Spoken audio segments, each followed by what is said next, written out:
राम राम दोस्तों। आज अपन पढ़ेंगे dictionary in Python. So basically एक डिक्शनरी क्या होती है? डिक्शनरी क्या होती है? एक वर्ड रहेगा उसमें और उसका एक डिस्क्रिप्शन रहेगा, मतलब वो वर्ड का मतलब क्या है।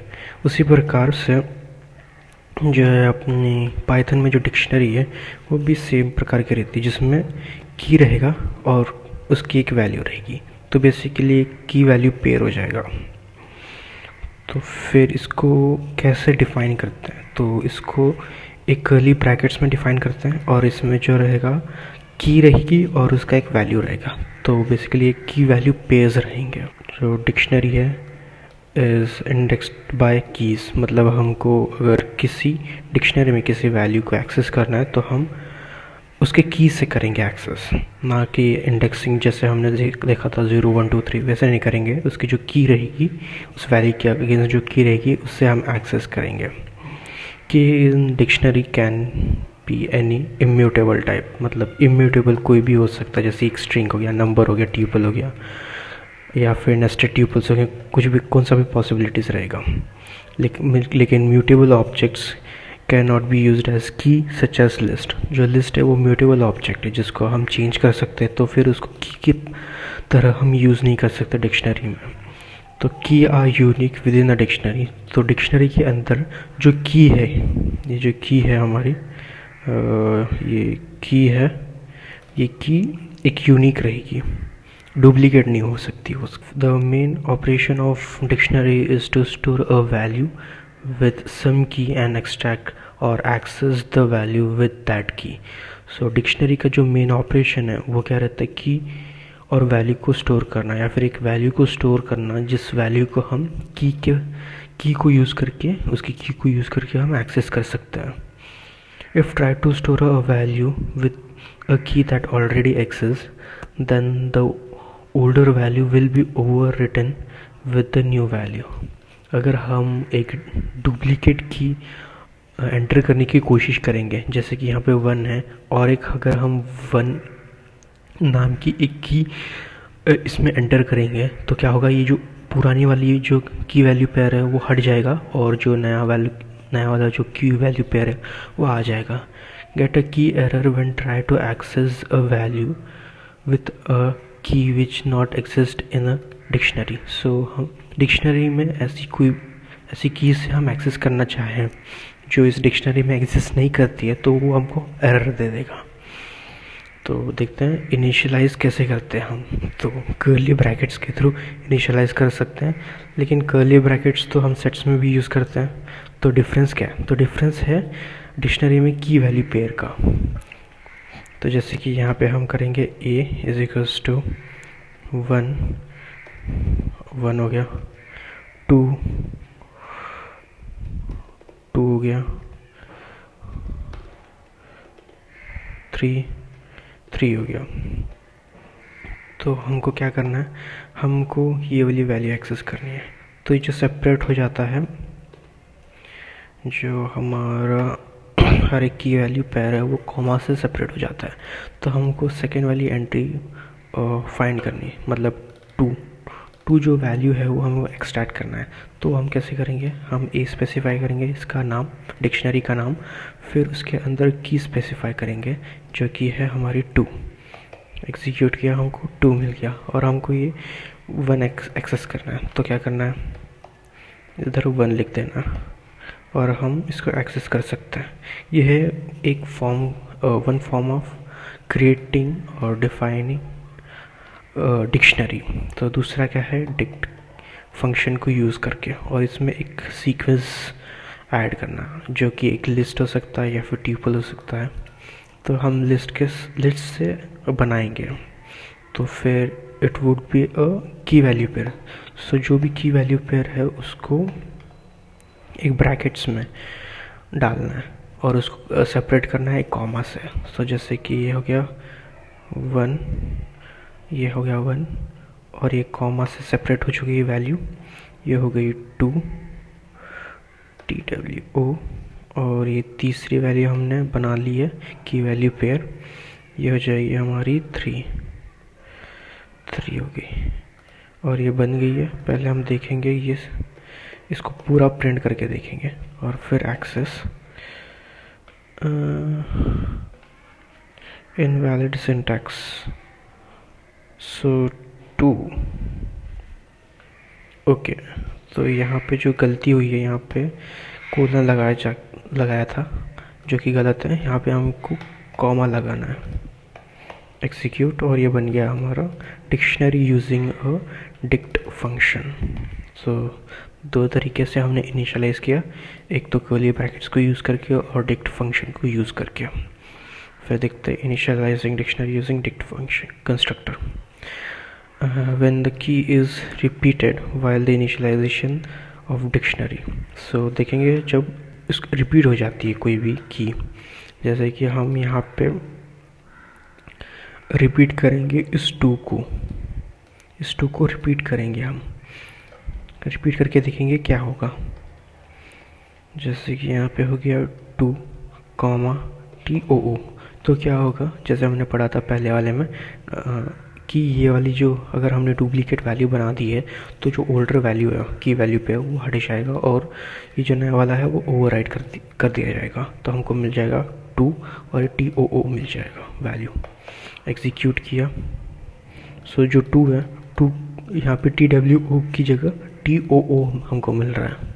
तो क्या हो गया, ओवरराइट हो गया अगर हमने डुप्लीकेट की को एंटर करना चाहा तो फिर एक्सेस कैसे कर रहे हैं, एक्सेस कर रहे हैं की वैल्यू को यूज़, मतलब की को यूज़ करके कोई भी वैल्यू को हमको एक्सेस करना है तो उसकी की को यूज़ करके हम एक्सेस कर रहे हैं वो वैल्यू। जैसे यहाँ पे हमने देखा हमको ये वाली वैल्यू एक्सेस करनी है तो उसकी की यूज़ कर रहे हैं। जैसे कि यहाँ पे हमको 2 एक्सेस मतलब ये वाला वैल्यू एक्सेस करना है, ये तो ओवरराइट हो गया है, तो ये वाली वैल्यू एक्सेस करनी है तो उसके लिए कैसे करेंगे, उसकी की लिख देंगे हम, तो ये हमको मिल गया 2।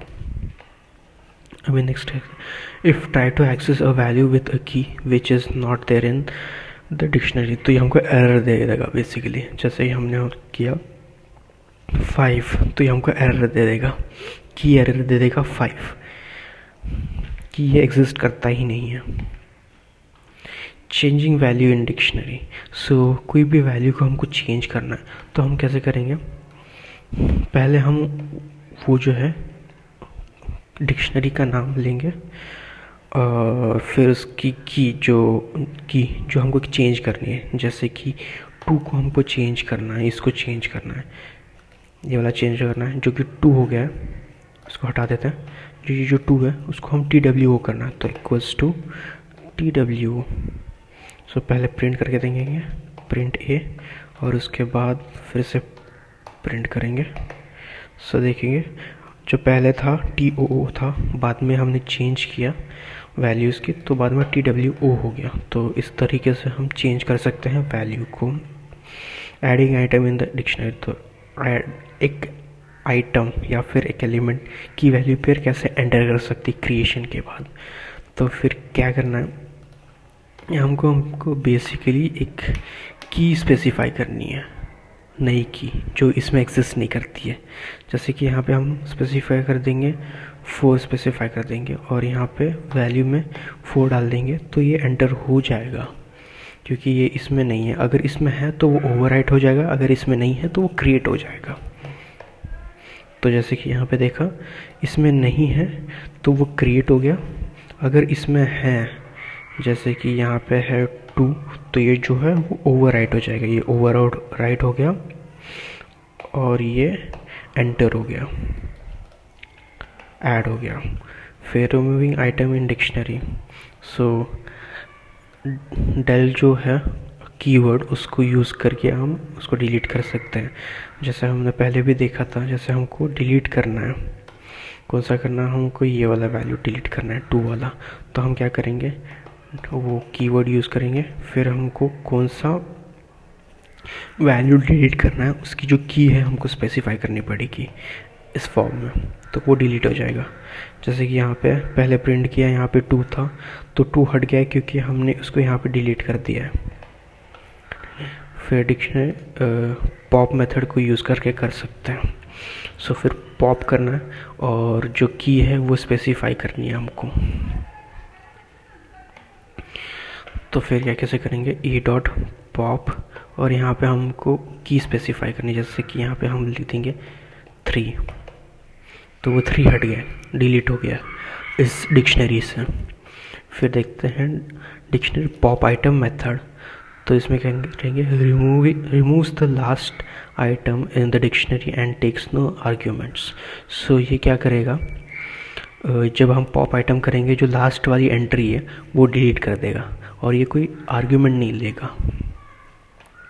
जैसे कि यहाँ पे करेंगे पॉप है, पॉप आइटम, और ये कोई आर्ग्यूमेंट नहीं लेगा, और ये लास्ट वाला एंट्री जो ये वाली एंट्री है वो डिलीट कर देगा। तो जो लास्ट वाली एंट्री है उसने डिलीट कर दी। और अगर हम 2 बार ये करें, ये चीज़ करें, तो क्या होगा, पहले ये वाली एंट्री डिलीट होगी, फिर ये वाली एंट्री डिलीट होगी। ठीक है, ये था, ये जो है डिफरेंस होगा, मतलब पॉप और पॉप आइटम में पॉप क्या करेगा, एक वैल्यू हमको स्पेसिफाई करनी पड़ेगी, एक स्पेसिफिक वैल्यू जो हमको रिमूव करनी है, लेकिन पॉप आइटम में क्या है, ये जो लास्ट वाली एंट्री है वो डिलीट कर देगा। और क्लियर से क्या होगा, इसके अंदर की पूरी जो एंट्रीज़ हैं वो डिलीट हो जाएगी और it will become an empty dictionary. So clear, so पहले ये था, फिर हमने क्लियर फंक्शन को या फिर मेथड को यूज़ किया और इसके बाद पूरी एंट्री चली गई। अगर हम क्या करेंगे, हमको ये इसको मेमोरी एड्रेस से, मेमोरी से ही हटाना है, तो उसके लिए हम क्या करेंगे, डेल कीवर्ड को यूज़ करके बिना किसी की को स्पेसिफाई करके हम पूरा जो डिक्शनरी है उसको हम डिलीट करेंगे। तो फिर ये हमको एरर दे देगा कि ये एग्जिस्ट ही नहीं करता। तो पहले देखेंगे कि ये प्रिंट हो चुका है, यहाँ पे ये प्रिंट हो गया है। उसके बाद इसने एरर दे दिया है, नेम इज़ नॉट डिफाइंड, तो ये इसको पूरी तरीके से डिलीट कर दिया गया है। अगर हमको डिलीट नहीं करना है, इसके अंदर का जो कंटेंट है वो क्लियर करना है, तो उसके लिए हम इस क्लियर फंक्शन को या मेथड को यूज़ करेंगे और एग्जीक्यूट करेंगे, तो बस क्लियर हो जाएगा, डिलीट नहीं होगा मेमोरी एड्रेस से। हो गया। फिर कम्प्लीटली रिमूविंग अ डिक्शनरी, जैसे यहाँ पे देखा था, डेल को यूज़ करके हमने पूरी तरीके से वो डिक्शनरी को रिमूव किया गया है। फिर हो गया डिक्शनरी लेंथ, हमको फाइंड करना है। तो हमेशा जब भी हम लेंथ फाइंड कर रहे हैं तो एक फंक्शन है, कॉमन फंक्शन है लेन, जिसको हम यूज़ करके किसी भी सीक्वेंस का लेंथ फाइंड कर सकते हैं। तो यह गया 3, यह है 1, 2 और 3 है। कॉपी और डिक्शनरी, जैसे एक एग्जांपल में हमने लिस्ट में भी देखा था कि हमने ऐसे किया था, a equal b equals to a किया, ठीक है। फिर हमने क्या किया, प्रिंट किया a कॉमा b को। फिर हमने a में कुछ कंटेंट डाल दिया, जैसे कि 4 डाल दिया, फिर हमने प्रिंट किया a और b को, a कॉमा b को प्रिंट किया। तो क्या होगा, ए और बी दोनों का कंटेंट जो है चेंज होगा। जैसे कि ये वाला ए का है, ये वाला ए है, ये बी है, तो दोनों सेम है। लेकिन जब हमने 4 ऐड किया तो ए में भी वो कंटेंट आया और बी में भी वही कंटेंट आया। थोड़ा स्पेसिफिक देखेंगे, ए कॉमा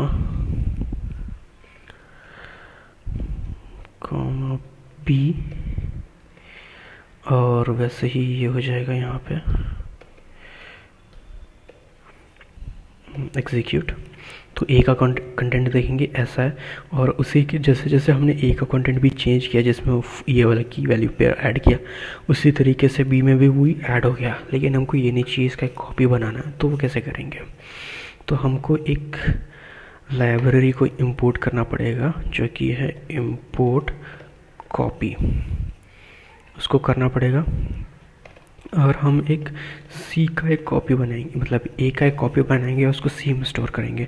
सो कॉपी डॉट कॉपी, फिर इसमें वो वैल्यू पास करेंगे।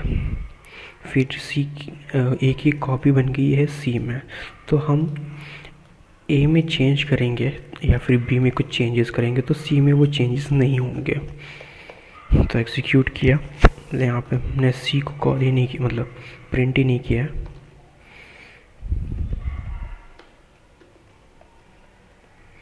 सी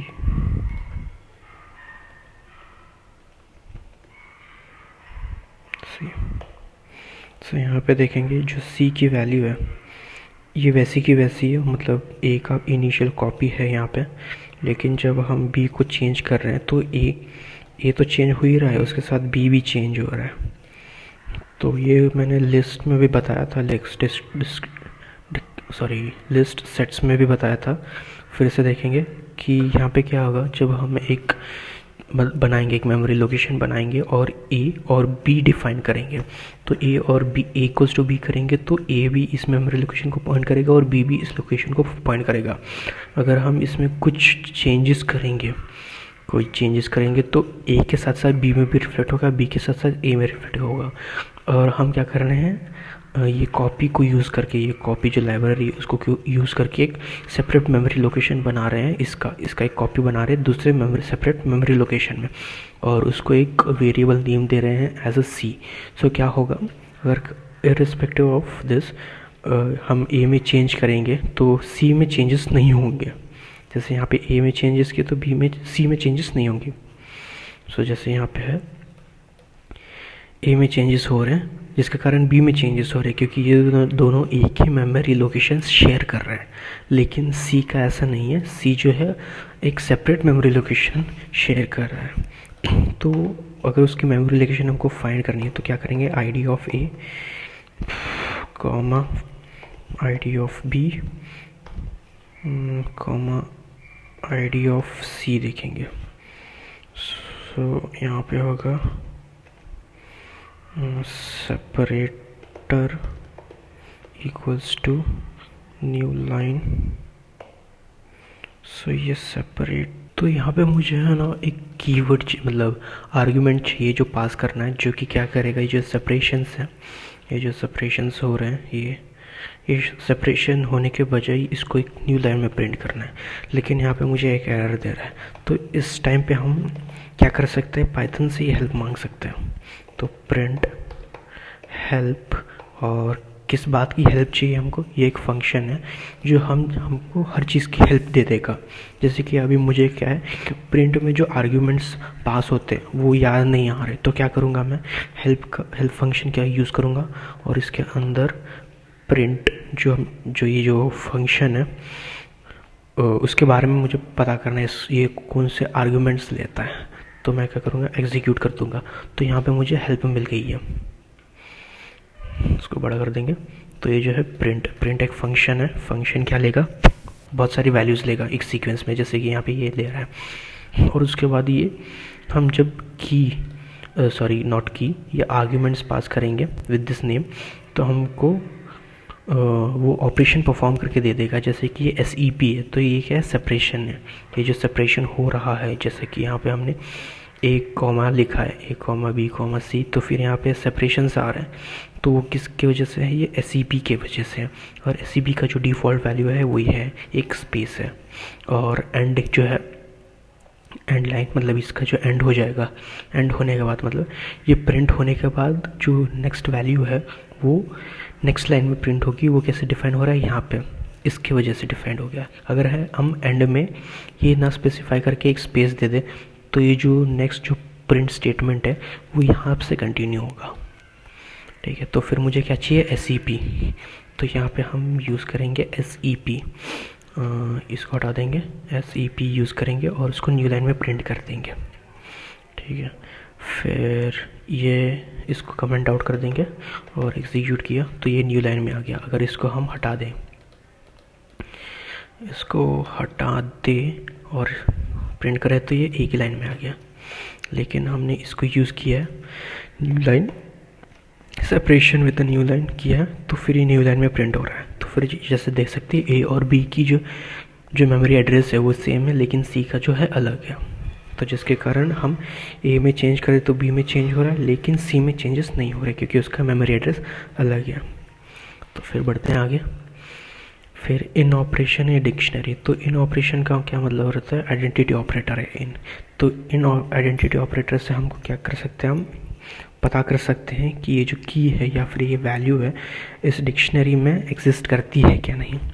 जैसे कि यहाँ पे देखेंगे हम ये जो है इन ऑपरेटर ट्रू और फॉल्स रिटर्न करेगा। जैसे कि हम करेंगे टू इन ए करेंगे तो ये ट्रू दे देगा, या फिर हम करेंगे इसका एक वैल्यू ले लेंगे टू, एग्जीक्यूट करेंगे फॉल्स दे देगा। इन ऑपरेटर की वजह से हम ये पता लगा सकते हैं कि कोई भी की इस डिक्शनरी में है क्या नहीं। तो यहाँ पे जैसे कि 5 इन ए लिखा है तो 5 एग्जिस्ट कर रहा है इसमें, इस डिक्शनरी में एज ए की, तो ये ट्रू दे रहा है। लेकिन 1 एग्जिस्ट नहीं कर रहा है तो ये फॉल्स दे रहा है। फॉल्स यहाँ पे प्रेजेंट है but as a value, but not as a key, तो ये हमको फॉल्स दे देगा। तो ये चेक करता है वो की जो है इसमें एग्जिस्ट करती है क्या नहीं। जैसे कि यहाँ पे देख लेंगे, जैसे यहाँ पे मैंने एक एग्जांपल लिया है टू इन ए, तो ये फॉल्स दे रहा है क्योंकि ये two as a value stored है इस डिक्शनरी में बट नॉट एज अ की। सो हम इसकी की ले लेंगे टू और एग्जीक्यूट करेंगे तो ये ट्रू दे देगा। और वैसे ही दूसरा एग्जांपल 1, तो ये ट्रू दे देगा और उसके बदले में 1 कर दूँ तो फॉल्स दे देगा, और कुछ भी रैंडम वैल्यू डाल दूँ तो भी ये फॉल्स ही दे देगा। तो नेक्स्ट है nested dictionary. It's possible to have a nested dictionary without another dictionary. So हम यहाँ पे नेस्टेड डिक्शनरी भी डिफ़ाइन कर सकते हैं। जैसे यहाँ पे मैंने डिफ़ाइन कर रखी है, जैसे यहाँ पे नेम है, नेम में क्या आएगा, first name, middle name, last name. ये एक डिक्शनरी है जिसमें बेसिक इन्फॉर्मेशन है जैसे कि नेम, एम्प्लॉय आईडी और एड्रेस। और इसके अंदर एक नेम के अंदर एक नेस्टेड डिक्शनरी है जिस जो है first name, middle name, last name. और एम्प्लॉय आईडी के अंदर सिर्फ ये की वैल्यू पेयर है। उसके बाद एड्रेस में भी एक डिक्शनरी है, नेस्टेड डिक्शनरी, जैसे कि एड्रेस है, स्ट्रीट है, सिटी है, कंट्री है। तो ये है नेस्टेड हम डिफाइन कर सकते हैं। एक्सेसिंग नेस्टेड डिक्शनरी, एक नेस्टेड डिक्शनरी को कैसे एक्सेस करेंगे, इसको कॉपी कर लेता हूँ। अभी हम इसको एक्सेस करेंगे, मतलब नेस्टेड डिक्शनरी को एक्सेस करेंगे। ये एम्प्लॉय है, सो ये employ, so name, name execute किया, आ गया। सो फिर मुझे लेना है फर्स्ट नेम, तो यहाँ पर डालेंगे फर्स्ट नेम, एग्जिट करेंगे, एरर आ जाएगा क्योंकि ये नेस्टेड है। तो हमको उसके लिए कैसे करना है, NAME, और उसके बाद और एक ब्रैकेट लगा के इसमें फर्स्ट नेम स्पेसिफाई करना है और एग्जीक्यूट करना है, और ये हमको आ गया। तो क्या करना है, पहला जो है इस डिक्शनरी में जो की है, तो फिर हम एज ए स्कोप चला जाएगा। पहला जो है अगर हम एम्प्लॉय के साथ डालेंगे तो फिर ये कौन सी कीज़ देखेगा, ये वाली की देखेगा, ये वाली की देखेगा और ये वाली की देखेगा। इसका स्कोप इतना है। फिर हम जब इसको एक्सेस करेंगे तो इसका स्कोप इतने में आ जाएगा। तो इसके लिए ये वाला एक की हो जाएगा, ये वाली एक की हो जाएगी, ये वाली एक की हो जाएगी। तो फिर इसके अंदर से हम इसको निकाल रहे हैं, या फिर इसके अंदर से हम इसको निकाल सकते हैं, लास्ट नेम को निकाल दिया, आ गया। अगर इससे हम सिटी निकालेंगे तो ये एरर दे देगा, या फिर हम एड्रेस से इसको निकाले तो ये सिटी आ गया ना, हाँ ये सिटी आ गया। अगर इधर से हम लास्ट नेम ले लेंगे तो ये एरर दे देगा। तो ये क्या होगा, एक स्टेप बाय स्टेप जाएगा। तो पहले हमको इसको एक्सेस करने का, इस की को, फिर उसके अंदर जो भी नेस्टेड डिक्शनरी है उसकी कीज़ को एक्सेस करना पड़ेगा। तो उसके लिए हम ये वाला पहले एक ब्रैकेट लेंगे, स्क्वायर ब्रैकेट्स, उसके बाद दूसरा स्क्वायर ब्रैकेट्स। अगर इसके अंदर और एक डिक्शनरी है, इसके अंदर और एक डिक्शनरी है, की वैल्यू है, तो हम क्या करेंगे, ये तो ऐसे नहीं होगा, इसको ऐसा करना पड़ेगा। इसको हाँ, मिडिल नेम है और मिडिल नेम है और एक डिक्शनरी है, तो हम कैसे करेंगे, एड्रेस, तो यहाँ पे क्या करेंगे, ए, और यहाँ पे डाल देंगे बी। तो उसके लिए क्या करना पड़ेगा, लास्ट नेम की जगह मिडिल नेम स्पेसिफाई करना पड़ेगा। मिडिल नेम अगर हम स्पेसिफाई करेंगे तो यहाँ पे एक कॉमा नहीं दिया है, और हम एम्प्लॉय एड्रेस, और यहाँ पे गलती कर दी मैंने, यहाँ पे नेम होना चाहिए, और आ गया A, B। अभी मुझे क्या करना है, इस B को एक्सेस करना है। उसके लिए क्या करेंगे, इसके बाद उस की को स्पेसिफाई करेंगे, तो हमको आ गया ये जो है नेस्टेड। इस तरीके से हम नेस्टेड डिक्शनरी बना सकते हैं और इस तरीके से एक्सेस कर सकते हैं। तो अगला बढ़ता है एक्सेसिंग नेस्टेड डिक्शनरी। देख लिया, accessing particular value in a dictionary. तो बेसिकली हमको की, अगर हम किसी डिक्शनरी के वैल्यू को एक्सेस करना है तो उसकी की को स्पेसिफाई करना पड़ेगा उसको एक्सेस करने के लिए, ना कि इंडेक्स को। जैसे हम लिस्ट में देखा था, ट्यूपल्स में देखा था कि हम इंडेक्स से उसको एक्सेस करें, तो उसको इधर इंडेक्स से नहीं एक्सेस करना है, हमको की से एक्सेस करना है। और उसके बाद यहाँ पे बहुत सारे जो है डिक्शनरी के करस्पॉन्डिंग बहुत सारे मेथड्स हैं जिसको आप खुद से ट्राई करके सीख सकते हैं। तो इतना ही डिक्शनरी में। धन्यवाद, मिलते हैं अगली वीडियो में।